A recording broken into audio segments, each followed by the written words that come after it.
Hello friends, मैं विस्मिताই আজি আপোনালোকলৈ লৈ আহিছোঁ একেবাৰে সহজ পদ্ধতিত বনাব পৰা সজিনাৰ এটা ৰেচিপি। আশা কৰোঁ ভিডিঅ'টো চাই ভালেই পাব। তো আহকচোন দেৰি নকৰি ভিডিঅ'টো আৰম্ভ কৰোঁ। তো এয়া সজিনাখিনি মই ভালকৈ ধুই চাফা কৰি ল'লোঁ। তাৰপিছতে মই তাৰ বাকলিখিনি এৰাই সমান সমান সাইজত কাটি ল'লোঁ আৰু দুটা আলু তাৰ লগত মিলাকৈ মই কাটি ল'লোঁ। তাৰ পৰা এয়া দুটা বিলাহী, দুটা পিঁয়াজ, বগা সৰিয়হ, নহৰু, আদা সবখিনি ৰেডি কৰি মই পেষ্ট বনাই ল'লোঁ। তাৰপিছতে মই এতিয়া এয়াৰ কেৰাহীখন গৰম হ'লত তেল দিলোঁ। দি ইয়াতে পিঁয়াজখিনি অলপ সময় মই ভাজি থাকিম। ৰঙা নোহোৱালৈকে মই ভালকৈ পিঁয়াজখিনি ভাজি ল'ম। তাৰপিছত মই ইয়াতে এতিয়া বগা সৰিয়হ আৰু নহৰু আদাৰ পেষ্টখিনি দি এইখিনি অলপ সময় লৰাই ভাজি থাকিম। এইখিনি ভালকৈ ভাজি ল'ব লাগিব, নহ'লে কেঁচা কেঁচা ভাৱ এটা আহে সৰিয়হৰ। তো ইয়াতে মই নিমখ আৰু হালধিখিনিও এড কৰি ল'লোঁ। তাৰপৰা মই এইখিনি এতিয়া লৰাই এনেকৈ ভাজি ল'ম অলপ সময়। তাৰপিছত এতিয়া মই ইয়াতে দুটা জলকীয়া দি ল'লোঁ।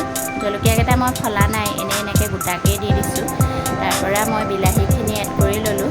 বিলাহীখিনি দি মই এতিয়া ইয়াতে অলপমান পানী মিলাই এইখিনি অলপ ভালকৈ উতল আহিব দিম।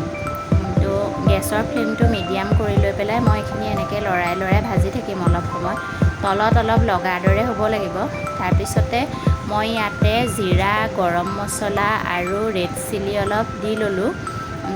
তাতো মই অলপ পানী দি লৈছোঁ। তাৰপৰা এইখিনি মই পানী দি এতিয়া এবাৰ ভালকৈ উতল আহি একদম শুকুৱাই ল'ম। শুকুৱাই লোৱাৰ পিছতে মই ইয়াতে এতিয়া কাটি লোৱা আলু আৰু সজিনাখিনি মই দি এতিয়া অলপ সময় ভাজি থাকিম।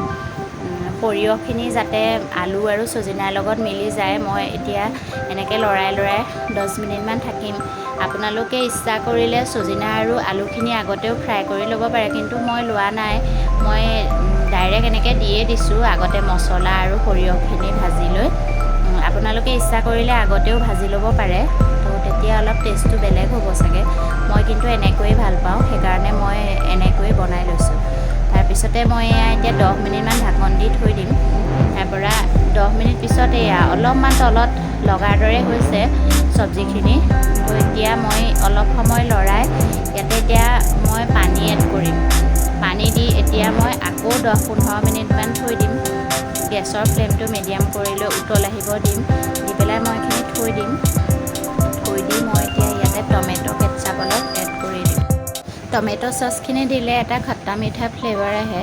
মোৰ ছোৱালীজনীও খাই ভাল পায়, নহ'লেতো তাইক এইবিলাক চব্জি খোৱাবৰ সাহসেই নাই মোৰ। তো মই এনেকৈয়ে বনাওঁ মোৰ ষ্টাইলত। তো ভিডিঅ'টো চাই কেনেকুৱা পালে আপোনালোকে কমেণ্ট কৰি জনাবলৈ নাপাহৰিব। আৰু নতুনকৈ চাই থকাসকলে মোৰ চেনেলটো ছাবস্ক্ৰাইব কৰিবলৈ নাপাহৰিব। আজিলৈ বাই বাই, আকৌ লগ পাম।